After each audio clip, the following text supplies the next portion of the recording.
விஜய் அவர்கள் பிரச்சாரத்துக்கு அரசாங்கம், இந்த தேர்தல் அதிகாரிகள், காவல்துறை முட்டுக்கட்டை போடுறாங்கன்றது ரொம்ப ஓப்பனாக தான் இதெல்லாம் நடக்குது.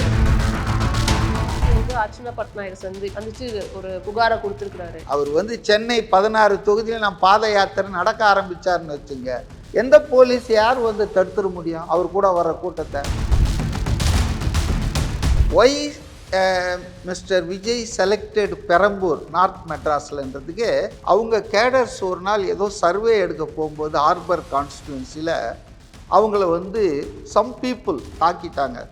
அந்த அணுகுமுறை தான் விஜயை let us go to his den, சிங்கத்தின் கோட்டைக்கே நம்ம போவோம், வண்டியை கிளப்படா. A party which is having 40,000 party membership in a particular constituency bound to win. ஒரு ஆள் 3 பேர்கிட்ட 2 பேரை இன்ஃப்ளூயன்ஸ் பண்ணானா போதும், அவன் வீட்டில் இன்ஃப்ளூயன்ஸ் பண்ணானா போதும், 1 லட்சம் ஓட்டு வந்துடும். அதனால நான் என்ன சொல்ல வரேன்னா, ஓவர் கான்ஃபிடன்ஸ் இல்லை. சென்னை கோட்டை தான், ஆனால் அதில் ஒரு பெரிய ஓட்டை போட்டிருக்காங்க இப்போ மக்கள் எல்லாரும் சேர்ந்து. அவர் எப்படி பிரச்சாரம் பண்ண போறாரு அப்படிங்கறத எல்லாரும் எதிர்பார்த்துட்டு இருக்கிற விஷயமா இருக்கு. அவர் பிரச்சாரமே பண்ண வேணாங்க. அண்ணாதுரை எம்ஜிஆர் சொன்னவர் உன் தலையை காட்டிட்டு போயிடுப்பான்வார். அந்த மாதிரி இவர் கையை இப்படி பண்ணிட்டு போனாருன்னா போதும். அப்ப ஏன் தொகுதியில யாரு நிக்கிறான்னு கூட இப்ப 20 நாள் தான் இருக்கு அப்படிங்கிறப்ப தெரியல.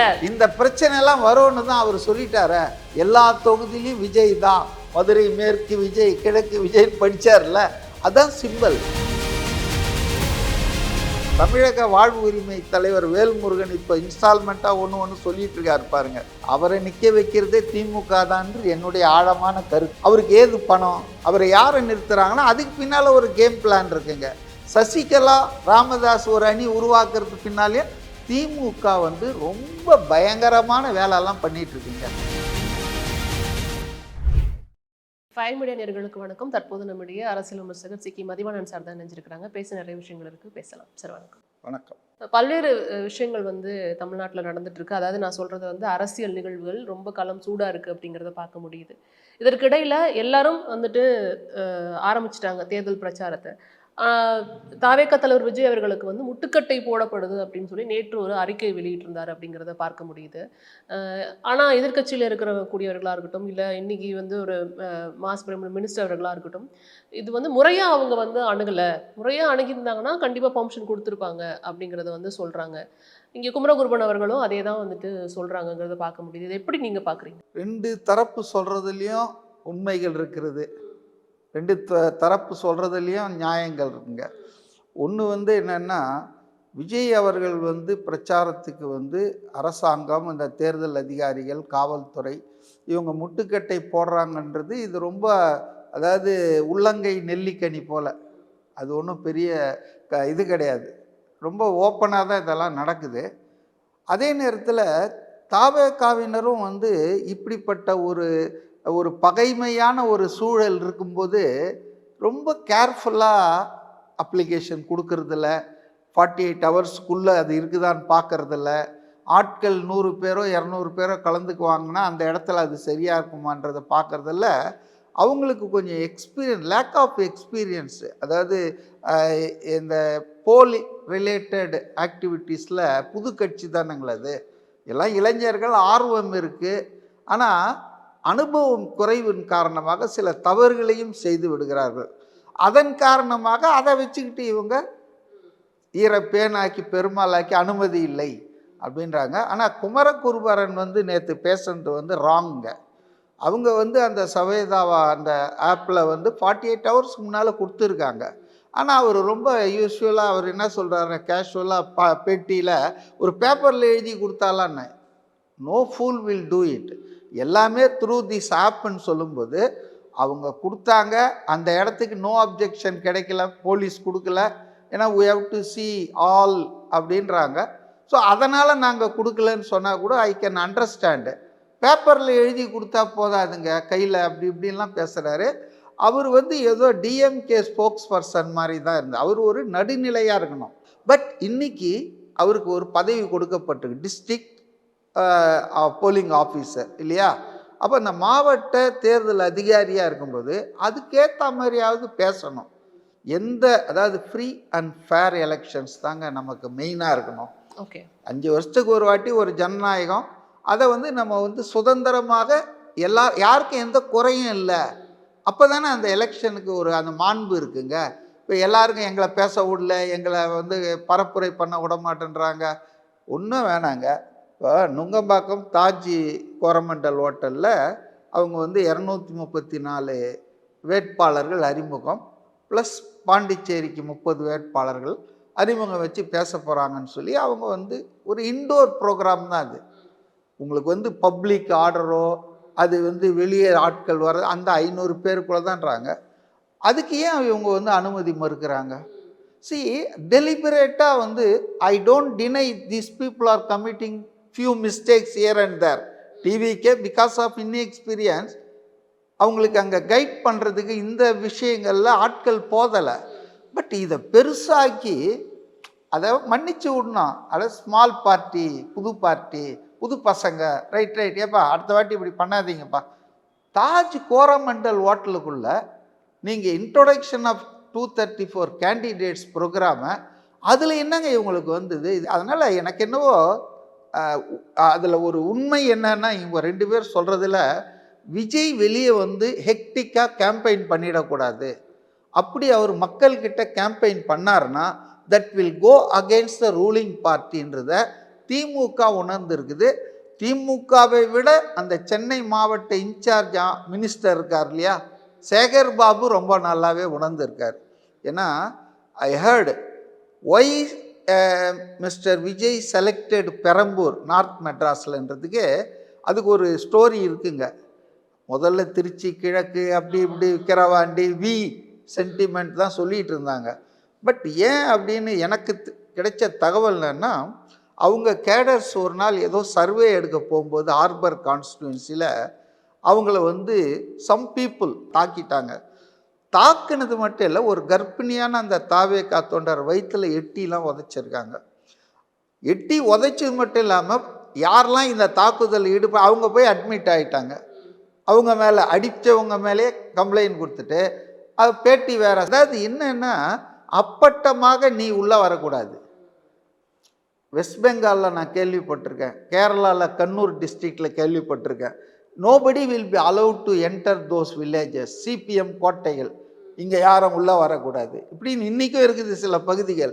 அது மாதிரி இவர் ஹார்பர் தொகுதியில் யாரும் வரக்கூடாது அப்படின்ற மாதிரி அந்த அணுகுமுறை தான் விஜயை let us go to his den, சிங்கத்தின் கோட்டைக்கே நம்ம போவோம், வண்டியை கிளப்படா, நான் பெரம்பூரில் நிற்கிறேன்னு சொன்னாரே தவிர, சில பேர் சிறு பிள்ளைத்தனமாக அங்கே மைனாரிட்டி ஓட்டு 40,000 இருக்குது, கிறிஸ்டியன் ஓட்டு இருக்குது, இஸ்லாமியர், அதனால் நிற்கிற.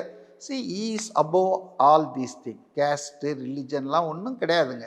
ஸோ வடசென்னை என்பது சேகர் பாபு நினைக்கிறாரு அது தன் கோட்டை. வடசென்னை மட்டும் இல்லை, மொத்த சென்னையுமே நான் தான் incharge. Even though there are 3-4 district அளவு இருக்குது அமைப்பு ரீதியாக திமுக இருந்தாலும், ஆஸ் ஏ மினிஸ்டர் இவர் தான் எல்லாத்துக்கும் சேர்த்து மேலே நிற்கிறாரு. அப்போ சென்னையில் இருக்கிற 16 தொகுதிகள் இன்றைக்கி வல்னரபிளான தொகுதிகள். Of course accept Kolathur. ஏன்னா நான் எல்லா நேர்காணலும் சொல்லுவேன், கொளத்தூரில் நான் ஐநாவரத்தில் தான் எனக்கு வீடு, என்னை தாண்டி தான் கொளத்தூருக்கு போனோம்.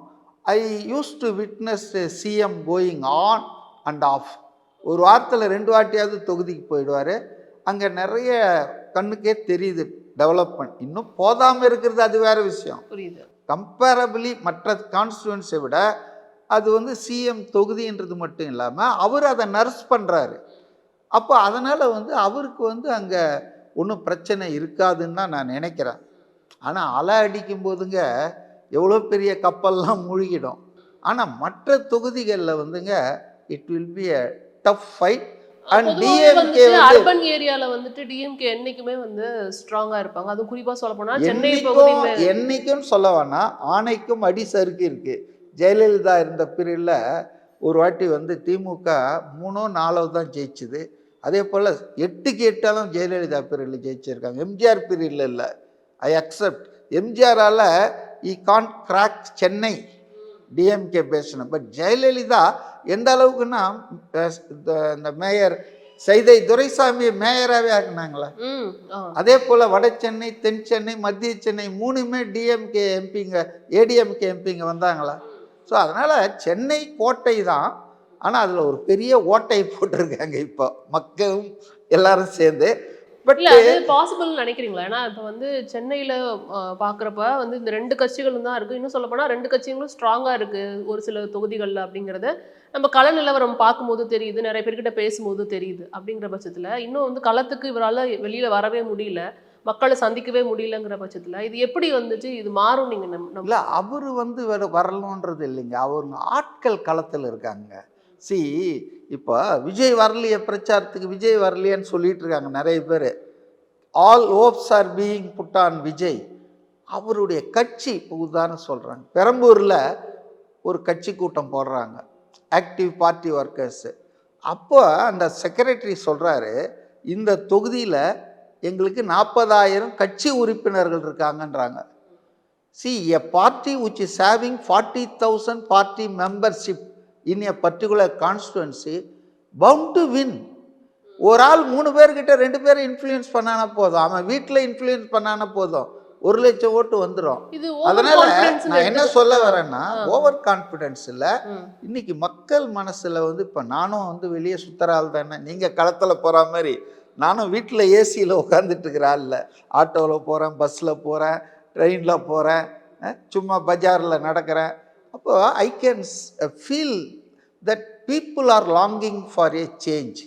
At least that feeling I felt in Chennai urban areas. நீங்கள் ஒரு சொன்னீங்க இல்லையா, அர்பன் சென்டர்ஸில் டிஎம்கே ஸ்ட்ராங்காக இருங்க, நானும் அப்படி தான் நினச்சிட்டு இருந்தேன் ரொம்ப நாளாக. ஆனால் இன்னைக்கு சென்னையில் வந்துங்க ரொம்ப சிக்கல். போன தேர்தல் எடுத்துங்களேன், ஒரே ஒரு உதாரணம் ஒரு பானை சோறுக்கு ஒரு சோறு பதம் கொடுக்குறேன். இப்போ போன வாட்டி 2021 சட்டமன்ற தேர்தல் பார்த்தீங்கன்னா 10 ஆண்டு ஆன்டி இன்கம்பன்சி இருக்குது. சென்னை நகரம் நீங்கள் சொன்ன மாதிரி இது ஒரு அர்பன் சென்டர், 10 வருஷம் anti incumbency, absence of any ஒரு டவரிங் பர்சனாலிட்டி லைக் ஜெயலலிதாலாம் இல்லை. அதுக்கு மாறா எடப்பாடியுடைய லீடர்ஷிப்பை எல்லாரும் கேள்வி கேட்டுட்டு இருக்கான், எவனும் ஏற்றுக்க மாட்டேன்றான். யூனோ அவரை வந்து சீஃப் மினிஸ்டர் கேண்டிடேட்டாக போடுறதுக்கு எவ்வளோ ஓபிஎஸ் பிரச்சனை பண்ணார்னு உங்களுக்கு தெரியும். ஸோ ஒரு நல்ல ஆளுமை மிக்க தலைவர் ஜெயலலிதா மாதிரி எம்ஜிஆர் மாதிரி இல்லை. எடப்பாடியின் தலைமை எவனும் ஏற்றுக்க மாட்டேன்றான். Everybody is questioning is leadership. 21ல் 10 வருஷத்தினுடைய ஆன்டி இன்கம்பன்சி இருக்குது, 11 to 21. அப்போ சென்னை நீங்கள் சொன்னீங்க இல்லையா அர்பன் சென்டர், அங்கே வெறும் 137 ஓட்டில் தான் தி நகரில் சத்யநாராயணா ஏடிஎம்கே கேண்டிடேட் தோக்குறாரு. That is a fact. அதனால் மக்களுக்கு வந்துங்க சென்னை சொல்ல போனாங்க எல்லா ஜாதிக்காரன் எல்லா ஏரியாக்காரனும் இருக்கான், கன்னியாகுமரிக்காரன், இது ஒரு மினி தமிழ்நாடுங்க. Chennai mood you can gauge. எப்படி டெல்லியில் போனீங்கன்னா மினி இந்தியாவை பார்க்கலாம், பெங்காலி இருப்பான், குஜராத்தி இருப்பான், சீக் நிறைய பேர் இருப்பாங்க, பஞ்சாபிஸு. ஸோ அது மாதிரி சென்னை என்பது வந்துங்க வெறும் நகரம் மட்டும் இல்லை, தமிழ்நாட்டினுடைய ஒரு ரெப்ரசன்டேட்டிவ் செக்ஷனாக நம்ம இதை பார்க்கலாம். இதில் நம்ம எப்படி கேட்டகரைஸ் பண்ணலாம் அப்படின்னா, நிறைய பேர் இப்போவே வந்து முடிவு பண்ணியிருப்பாங்க தன்னோட வாக்கை யாருக்கு செலுத்தணும்னு. யாருமே அவங்கெல்லாம் வந்துட்டு இது நீங்கள் வீதிக்கு வந்து பிரச்சாரம் பண்ணணும் அப்படின்லாம் எதிர்பார்க்குற மக்கள் இப்போ அதெல்லாம் சும்மாங்க கேளிக்கைகள்ங்க போகிறதெல்லாம். டோர் டு டோர் கேன்வாசிங் பண்ணணுங்க, அதை கேடர்ஸ் பண்ணிக்குவாங்க. இல்லை இப்போதைக்கு எல்லாமே முடிவு பண்ணியிருப்பாங்க. ஆனால் ஒரு செக்டர் இருக்காங்கல்ல, அந்த கடைசி ஒரு 10-15 நாள்ல வந்து லாஸ்ட் ஒரு 15 டேஸில் தான் அவங்க கன்வெர்ட் ஆவாங்க, யாருக்கு போடலாம் சரி ஓகே அப்படின்னு சொல்லி ஒரு மைண்ட் செட்டுக்கு வருவாங்க. அந்த மாதிரி டைமில் வந்து இந்த மாதிரி தெருமுனை பிரச்சாரங்கள், நீங்கள் சொல்கிற மாதிரி இந்த டோர் டு டோர் போய் பேசுறது, அதுதான் ரொம்ப முக்கியமான விஷயமா இருக்குது. இன்னும் சொல்லப்போனால் வந்து மக்கள் மத்தியில் யார் வந்துட்டு ஒன்று இறந்து இருக்கிறாங்களோ அவங்க தான் எல்லா இடத்துலையும் தொடர்ந்து வின் பண்ணுறதை பார்க்க முடியுது. இப்போ ஏடிஎம்கேல ஒரு சில பேரோட விக்டரியை நம்ம இப்போவே சொல்லிடலாம், டிஎம்கேல ஒரு சிலரோட விக்டரியை இப்போவே சொல்லிடலாம், ஏன்னா அவங்க மக்களோட மக்களாக இருக்கிறாங்க. அப்படிங்கிற பட்சத்தில் இது எப்படி ஒர்க் அவுட் ஆகும் டிவிகே? அதாவதுங்க நீங்கள் சொல்கிறதெல்லாம் உண்மைதான், அப்படி தான் இருந்தது தேர்தல் என்பதும் அந்த வெற்றி தோல்வி என்பதும். ஆனால் 5 வருஷத்துக்கு உள்ள a sea change has taken place in our society. நம்ம சமூகம் நம்ம மக்கள் வந்துங்க இது சோஷியல் மீடியா காலங்க. முந்தி மாதிரி இன்றைக்கி நடக்கிற நிகழ்ச்சியை இப்போ அர்ச்சனா அவரை அந்த அம்மா பட்நாயக்க போய் விஜய் பார்த்து இருக்கிறார் இல்லையா, ஆ. இதை நாளை காலையில் அதை நான் பேப்பரில் உங்ககிட்ட கேட்கணும்னு நினைச்சேன். இல்லை இல்லை அதை பற்றி பிறகு பேசுவோம். நான் ஒரு சின்ன விஷயம் சொல்கிறேன். அந்த அம்மாவை அவர் பார்த்ததை ஒரு 10 வருஷத்துக்கு முன்னால் நாளைக்கு காலையில் பேப்பர் பார்த்தா தான், அதுவும் பேப்பர் படிக்கிறவனுக்கு தான் தெரியும் அது இல்லையா.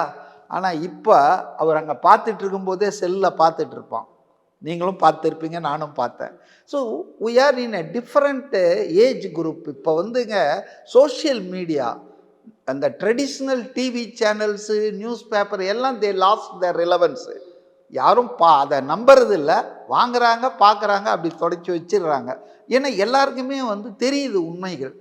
அவங்க வீட்டுக்கு டோர் ஸ்டெப். நீங்கள் இந்த நேரத்தில் அவுட் ஆஃப் கண்டஸ்ட்னா சொல்கிறேன், விஜய் வந்து ஒரு மீட்டிங்கில் சொன்னார், அதாவது எல்லாரும் அரசியல் கட்சி நிறுத்திட்டு வீடு வீடாக போவாங்க, ஆனால் நான் எல்லா வீட்டுக்குள்ளேயும் போயிட்டு தான் இப்போ அரசியல் கட்சி ஆரம்பிச்சிருக்கிறேன்னாரு. ஸோ விஜய் வந்து no need for any introduction. அவருக்கு அறிமுகம் இல்லை. ஆல்ரெடி அவர் ஒரு popular face as a entertainer, as an actor. இன்றைக்கி வந்து அவர் வந்து இவ்வளோ பெரிய வருமானம், தொழில், சொகுசு வாழ்க்கை இதெல்லாம் விட்டுட்டு ஜனங்களுக்காக நான் வரேன் அப்படின்னு சொல்லிட்டு வரும்போது இந்த செய்தி எல்லாருக்கும் போய் சேர்ந்துடுச்சு. எப்படி அந்த விசில் சின்னம் அலாட் ஆனது 2 மணி நேரத்தில் தமிழ்நாட்டின் அத்தனை குக்கிராமங்களிலும் போய் வரைஞ்சிட்டுக்கிறான்.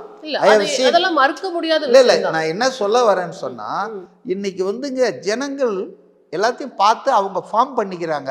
நீங்கள் சொன்னீங்க பாருங்கள், அந்த 10 நாளில் தான் அந்த டே டு டே, அதெல்லாம் கூட இப்போ தேவையில்லை. உதாரணத்துக்கு ஒரு எம்பி தொகுதியில் ஒரு 10 லட்சம் பேர் 7 லட்சம் பேர் இருக்காங்க. ஒரு 6 சட்டமன்ற தொகுதி இருக்குங்க. சென்னையை விடுங்க, சென்னை வந்து டிஃப்ரெண்ட் பால் கேம். நான் மஃபிசலில் சொல்கிறேன், ஒரு 6 சட்டமன்ற தொகுதியில் can you meet any voter directly? அந்த எம்பி கேண்டிடேட்டு சும்மா ஒரு நாளைக்கு ஒரு தொகுதியில் போய் அப்படியே ரோட்டில் வந்துடுவார்.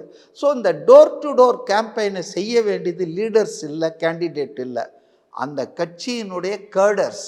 அந்த லாஸ்ட் மைல் ஃபில்அப் பண்ணுறாங்க இல்லையா, அந்த அந்த ஏரியா, நகரம், கிராமம், வட்டம், வார்டு, அந்த தெரு, அதை வந்து தாவேக ஆட்கள் பிரமாதமாக செஞ்சிட்டு இருக்கிறதா நான் நினைக்கிறேன். நீங்க நினைக்கிறீங்க? ஆமாம், நான் பார்க்குறேன். நான் ஏன் இந்த கேள்வியை முன்னாடி வச்சேன்னா, ஓகே அவர் வந்து கேட்குற மாதிரி நான் நிற்கிறேன் எல்லா இடத்துலையும் அப்படிங்கிறதெல்லாம் ஓகே தான். பட் ஒரு தொகுதிக்கு போய் அந்த தொகுதியில் யார் நிற்கிறாங்கிறத வந்து அந்த கட்சியின் தலைவர் வந்து அறிமுகப்படுத்தணும், ஒரு பேரை சொல்லணும். அந்த கட்சியில் இருக்கிற அந்த இப்போ யாருக்கு வந்து சீட்டு கொடுக்குறாரோ அவரே அதை எதிர்பார்ப்பாரு. தலைவர் நம்மளோட இடத்துக்கு வருவாரா, நமக்காக பிரச்சாரம் பண்ணுவாரா அப்படிங்கிறது அவரே எதிர்பார்ப்பாரு.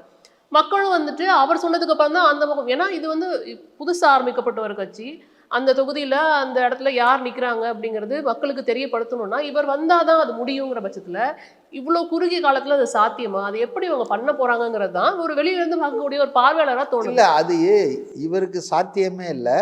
234 தொகுதியிலையும் போய் பாண்டிச்சேரியில் 30 பேரையும் அறிமுகப்படுது. அதனால தான் தாஜ் கோரமண்டலில் நாளைக்கு அறிமுகப்படுத்த போகிறாரு. அது லைவ் ஸ்ட்ரீம் ஆக போகுது, எல்லாரும் பார்க்க போகிறாங்க. விஜய்க்கு இருக்கிற ஒரே அட்வான்டேஜ் மற்றவங்களுக்கு இல்லாது என்னென்னா, இப்போ ஸ்டாலின் சார் போகிறாரு, அவர் போய் உசிலம்பட்டியில் பேசுகிறாரு.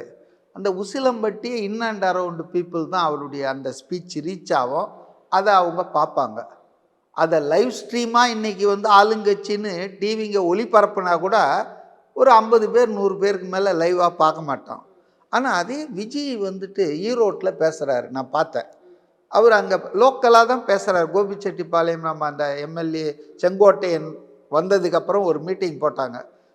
அநேகமாக 1.5 லட்சம் பேர் இருக்கும்னு நினைக்கிறேன். அவங்க 2 லட்சம் சொல்கிறாங்க. But it will be anywhere between 1 lakh and 2 lakh அங்கே இருக்காங்க. அவர் பேசுகிறாரு. அது வந்து லைவ் ஸ்ட்ரீமில் போடுறாங்க எல்லாத்துலேயும். அதை வந்து ஒரே ஒரு சேனலுடைய இதில் மட்டும் அந்த லைவை மட்டும் 1 லட்சம் பேர் பார்த்துட்ருக்காங்க.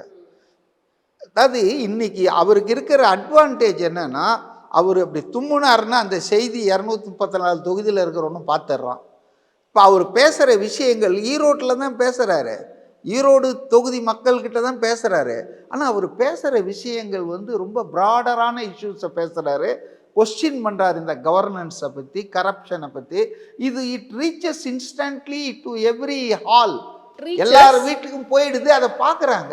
It reaches. பட் அது வந்து கன்வெர்ட் ஆகுமா? இப்போ வந்து கண்டிப்பாக நீங்கள் சொல்கிறது வந்து எல்லாராலையும் ஏற்றுக்கொள்ளக்கூடிய ஒரு உண்மையான விஷயம். அண்ட் அவருக்குன்னு வந்துட்டு ஒரு செட் ஆஃப் ஓட்டர்ஸ் இருக்கிறாங்க, உருவாயிட்டாங்க அப்படிங்கிறதெல்லாம் பார்க்க முடியுது. பட் இது எவ்வளவு பேரை கன்வெர்ட் பண்ணும், எப்படி வந்து லோக்கலா அவங்க டச் பண்ணும், அதுதான் நான் கேட்கணும்னு நினைக்கிறேன். அதாங்க இது எவ்வளோ கன்வெர்ட் ஆகும்ன்றதெல்லாம் நம்ம 2026 தேர்தல் முடிவுகளில் தான் உறுதியாக நம்ம பார்க்க முடியும். ஏன்னா இது first time they are participating in the election இல்லைங்களா? அதனால் வந்து நெக்ஸ்ட் வந்து இதை வந்து ஒரு பேஸ் லெவலாக வச்சுக்கலாம் நெக்ஸ்ட் எலெக்ஷன் போது. ஆனால் இன்னைக்கு கணிக்க முடியாதுங்க. அவங்க சொல்கிறாங்க எங்களுக்கு எல்லாமே கன்வெர்ட் ஆகும்னு. நான் என்ன நினைக்கிறேன்னா அட்லீஸ்ட் 90 to 95% கன்வெர்ட் ஆகும்னு நான் நினைக்கிறேன். ஒரு 5% ஒன்றா கொஞ்சம் செதறி போகலாம். செய்கூலி சேதாரம் சொல்கிறாங்க இல்லையா, நகை செய்யும்போது அது மாதிரி 100ம் வர்றதுக்கு வாய்ப்பு இல்லை. ஆனால் அவங்க பார்ட்டி ஆளுங்க எங்கள் சப்போர்ட்டர் மட்டும் இல்லை, அவங்க வீட்டில் இருக்கிற எல்லாரையும் கன்வெர்ட் பண்ணுறாங்க அப்படின்னு சொல்கிறாங்க. ஓகே, 90% கன்வெர்ட் ஆனால் கூட பார்த்தீங்கன்னா அவங்க கட்சியிலே இன்னைக்கு அக்செப்டட் ஃபேக்ட் 1,50,00,000 பேர் மெம்பராக இருக்காங்க. இது மாதிரி கோடிக்கணக்கில் மெம்பராக இருக்கிறது தமிழ்நாட்டில் 3 கட்சி தாங்க, திமுக, அதிமுக, தாவேக. அதே போல் 66,000 சொச்சம் வந்து பூத் இருக்குங்க மாநிலம் பூரா 234 தொகுதியில். இந்த 66,000 சொச்சம் பூத்துலேயும் ஆள் போடுறதுக்கு வலுவுள்ள கட்சி இவ்வளோ நாளாக திமுக, அதிமுக தான். இன்னைக்கு தாவேக அந்த இடத்துக்கு வந்திருக்குங்க. 50 வருஷமாக கட்சி நடத்துகிற கம்யூனிஸ்டுகள், மதிமுக, அப்புறம் கள அரசியல் நடத்துகிற நாம் தமிழர், காங்கிரஸ் கட்சி, ஆண்ட கட்சி, யாருக்குமே சில பாக்கெட்ஸில் தான் ஆளுங்க இருக்காங்க, த்ரூ அவுட் ஸ்டேட் இல்லை. அப்போது 2 வருஷத்தில் இந்த கட்சி வந்து 75 வருஷ கட்சிக்கிட்ட போய் நின்று இருக்கு, 50 வருஷம் கட்சிக்கிட்ட போய் நின்று இருக்குதுன்னா ஐ ஆம் சர்ப்ரைஸ்டு. இது ரொம்ப ஆச்சரியமா இருக்கு. நீங்க சொல்றது வந்து ஏற்றுக்கொள்ளக்கூடிய விஷயம் தான். அதே மறுபடியும் இதை நான் அக்செப்ட் பண்ணிக்கிறேன். ஆனா இப்ப நம்ம சென்னையில இருக்கோம் சொல்லல, அப்படியே வந்துரும்லாம் நான் சொல்லல. இல்ல நான் இப்ப நான் வந்து இப்ப சென்னையில இருக்கிறேன். சென்னையில முக்கியமான பகுதிகளில் இப்ப யார் யார் நிக்கிறாங்கிறது எனக்கு தெரியும். சென்னை தாண்டி இப்ப நாங்க நம்மளுடைய சொந்த ஊருக்கு போறோம் அப்படின்னா நம்ம சொந்த ஊர்ல வந்துட்டு தாவேக்கல இருந்து யாரு கேண்டிடேட், அவர் யாரு, அது நம்ம அந்த பிராக்டிகாலிட்டியும் பத்தியும் பேச வேண்டிய கட்டாயத்துல இருக்கிறோம்ல. ஏன்னா நாட்கள் ரொம்ப கம்மியா இருக்குங்கிறதால அந்த கேண்டிடேட் வெயிட் இருக்கு பாருங்க, அது இப்போ கொஞ்சம் கொஞ்சம் முன்னாலெல்லாம் 60% கேண்டிடேட்டை பார்ப்பாங்க, அப்புறம் வந்து 50% ஆச்சு, 40 படிப்படியாக வந்து இப்போ பார்ட்டி சிம்பல் கேண்டிடேட்டுக்கு வந்து இப்ப வெயிட்டேஜ் ஒரு 5 to 10%. இல்ல நீங்க சொல்றத நான் ஏத்துக்கிறேன் சார். அதாவது வந்து இப்ப பார்ட்டியை பார்த்து யார் வந்து முதலமைச்சர் இல்லன்னா உதயநிதி வந்து இப்ப மதுரை இத பேர் என்ன சேப்பாக்கத்துல இருந்து நான் தாத்தா தொகுதி திருவாரூர் போறேன்னு சொல்ல முடியுமா?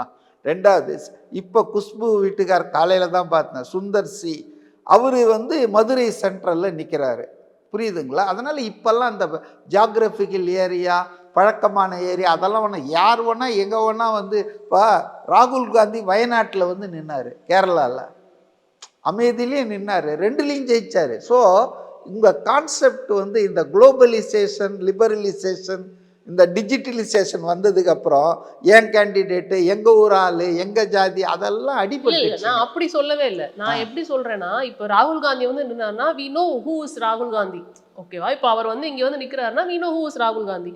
அப்போ என் தொகுதியில் யார் நிற்கிறான்னு கூட இப்போ 20 நாள் தான் இருக்கு அப்படிங்கிறப்ப எனக்கு தெரியல. இந்த பிரச்சனை எல்லாம் வரும்னு தான் அவர் சொல்லிட்டாரு. எல்லா தொகுதியிலையும் விஜய் தான், மதுரை மேற்கு விஜய், கிழக்கு விஜய் படிச்சார்ல, அதான் சிம்பல். விஜய் தான் மாற்றத்தின் தூதுவரா மக்கள் கருதுறாங்க, விசில் சின்னம் அவருது. இது 2ம் தெரிஞ்சிருக்குங்க எல்லாருக்கும்.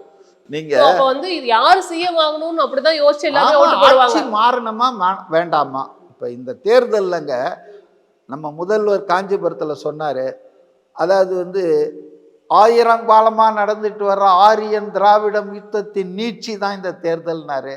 நான் ஒத்துக்கல. டெல்லிக்கும் தமிழ்நாட்டுக்கும் நடக்கிற சண்டை இதுனாரு, நான் ஒத்துக்கல. ஆனால் எது உண்மைன்னா இந்த ஆட்சி தொடரணுமா வேணாமா, அதுக்கு நடக்கிறது தான் இந்த தேர்தல். இவங்க சிறப்பான ஆட்சி கொடுத்துருந்தா மக்கள் ஆதரிப்பாங்க, இவங்க சிறப்பான ஆட்சி கொடுக்கலன்னு மக்கள் நினைச்சாங்கன்னா அவங்கள அகற்றிடுவாங்க. Unfortunately there is an historical fact. என்னன்னா since 1971 DMK never get re-elected for the last 55-60 years. This is the fact. DMK colour TV கொடுத்தப்பவும் தோத்து இருக்கு, 15 கட்சியோட கருணாநிதி கூட்டணி வச்சப்பவும் கீழே விழுந்திருக்குது. என்ன ஒரு உண்மைன்னா கடந்த 60 வருஷத்துல மறுபடியும் தேர்ந்தெடுக்கப்பட்டது இல்லை திமுக. இந்த ஜிங்ஸ் இந்த வாட்டி உடைப்பாங்களா? அதுதான். ஏன்னா அதையுமே வேணா அப்போ வந்து 2 முக்கியமான லீடர்ஸ் இருந்தாங்க. இந்த சைடு ஜெயலலிதா இருந்தாங்க, இந்த சைடு கலைஞர் இருந்தார். அப்படிங்கிறதுனால மேபி நீங்க சொன்னது பாசிபிலிட்டி இருந்திருக்கலாம். பட் இப்போ அப்படி இருக்காங்களா? இப்போ ஒரு புதிய லீடர் வந்துட்டார். இப்போ அதுதான் பிரச்சனையை சிக்கலாகுது. இப்போ அவரை சில பேர் டிஸ்ரப்டர்ன்றாங்க, டிவைடர்ன்றாங்க, அவர் வந்து இவருக்கு ஹெல்ப் பண்ண வந்திருக்காருன்றாங்க, அப்புறம் இவருக்கு ஹெல்ப் பண்ண வந்திருக்காருன்றாங்க.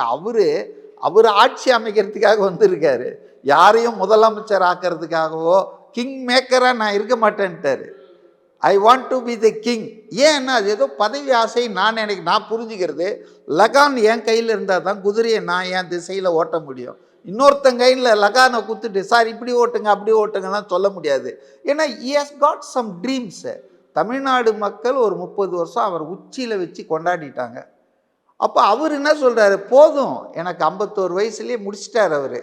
So here is a man at the age of 51 and when his career is in the top, suddenly he decides. So அதுதான் எனக்கு அவர் மேலே ஒரு கவர்ச்சி வந்தது தவிர அவர் இதை செஞ்சிருவார் அதை செஞ்சால் let us wait and see. ஆனால் ஒன்று எனக்கு தெளிவாக இருக்குது, இவர் 30 வருஷம் ஆட்சி பண்ணிட்டாரு, இவர் ஒரு 30 வருஷம் ஆட்சி பண்ணிட்டாரு.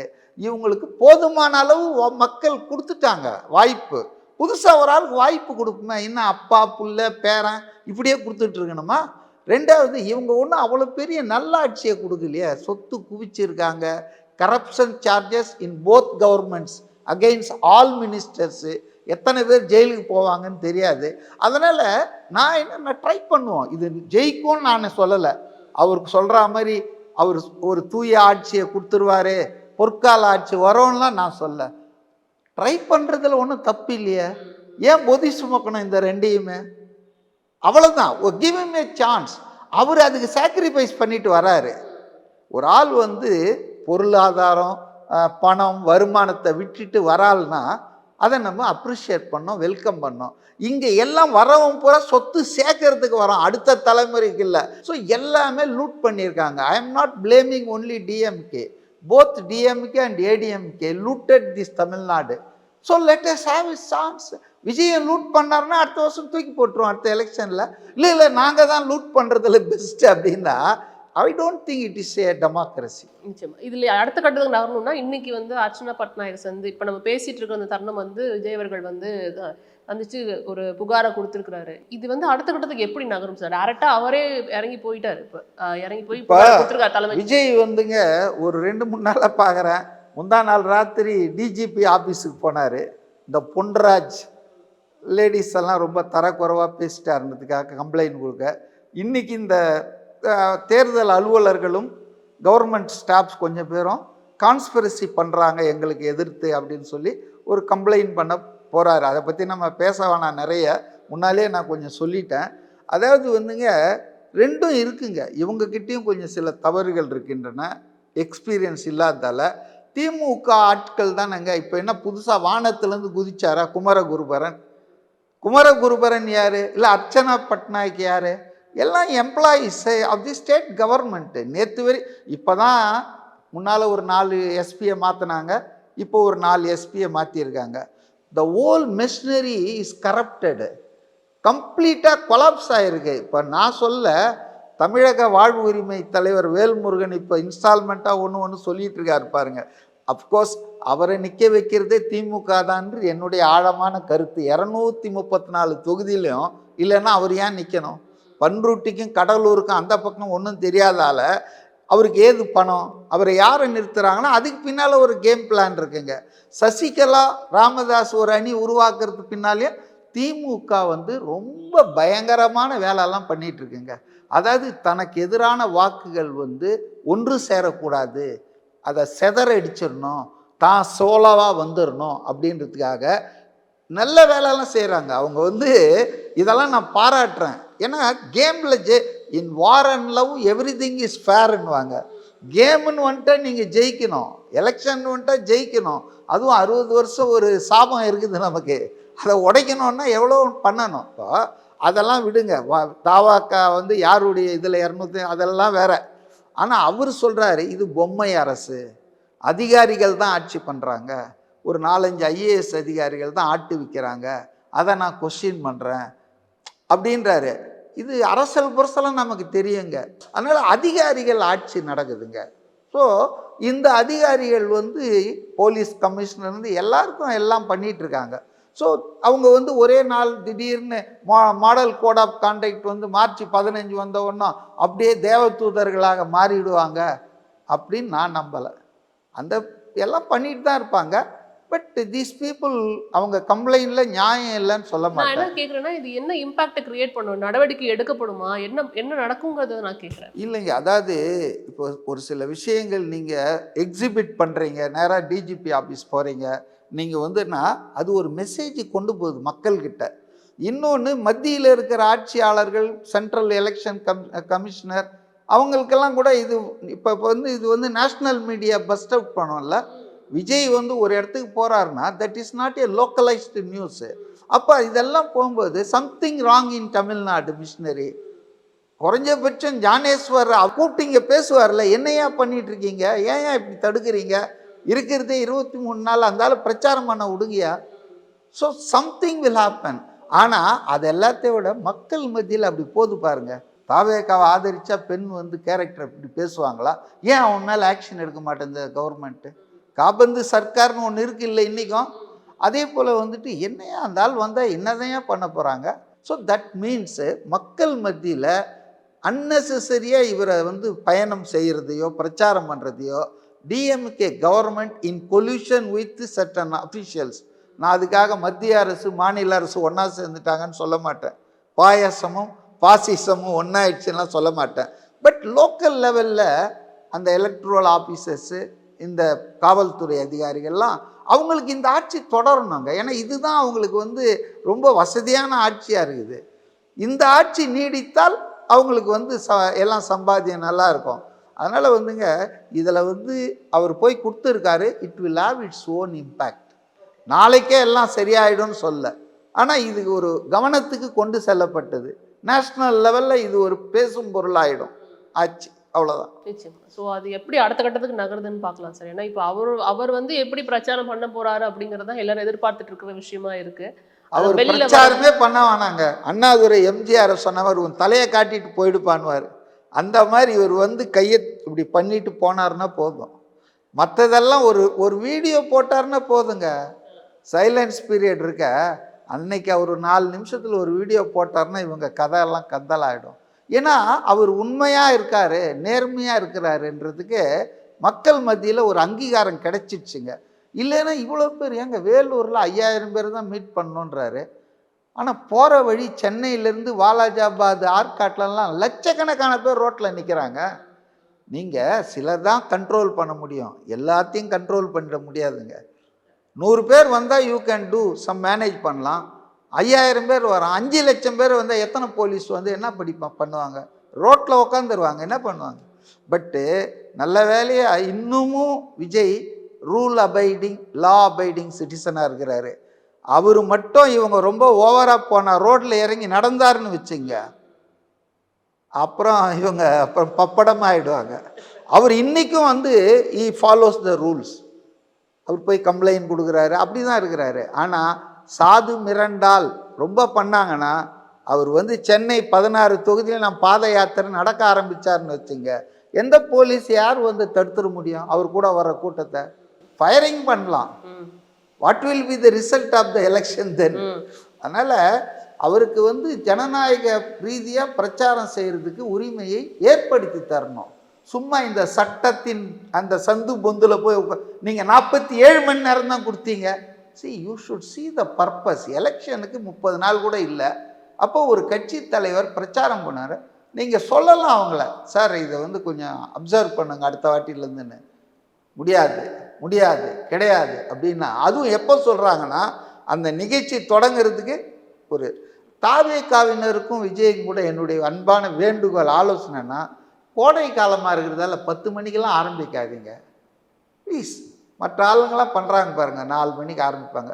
ஜெயலலிதா இதுதான் பேட்டர்ன், சாயந்தரம் 4 மணிக்கு ஆரம்பிப்பாங்க, அந்த 10 மணி முடிகிற நேரத்தில் முடிச்சிருவாங்க. அப்படி தான் பண்ணோம். நீங்கள் இது ஆஃபீஸ் கிடையாது. ரெண்டாவது சம்மர், ஹாட் சம்மர், இப்போவே கோடை காலம் ஆயிடுச்சு. அதனால் இந்த 10 மணிக்கு ஆரம்பிக்கிறது அப்படின்னா அது உள்ளரங்கு கூட்டமாக இருக்கணும். இப்போ ஆட்களை அங்கே 2 பேர் மயக்க அடிச்சு வந்து அதையும் உங்கள் கணக்கில் தான் எழுதுவாங்க. ஸோ இதெல்லாம் உங்களுக்கு யார் சொல்ல போகிறாங்க? I think he should take more care about the people who are going to attend is meetings. Indoor Taj கோரமண்டல்லாம் கவலை இல்லைங்க. நீங்கள் வந்து முல்லை நகர்லேயும் வியாசார்பாடியிலையும் மீட்டிங் 10 மணிக்கு போட்டிங்கன்னா அது it will have some own problem. So அதனால் அதை அவங்களும் கொஞ்சம் பண்ணிக்க வேண்டிய அவசியம் இருக்குன்னு தான் நான் நினைக்கிறேன். நிச்சயமா சார். ஸோ அதான் அடுத்த கட்டம் எப்படி நகருதுன்னு பார்க்கலாம். அவர் வெளியில் வந்ததுக்கு அப்புறம் தான் அடுத்த கட்டம் எப்படிங்கிறது தெரியும் சார். உங்களோட நேரத்திற்கு ரொம்ப நன்றி சார். தேங்க்ஸ்.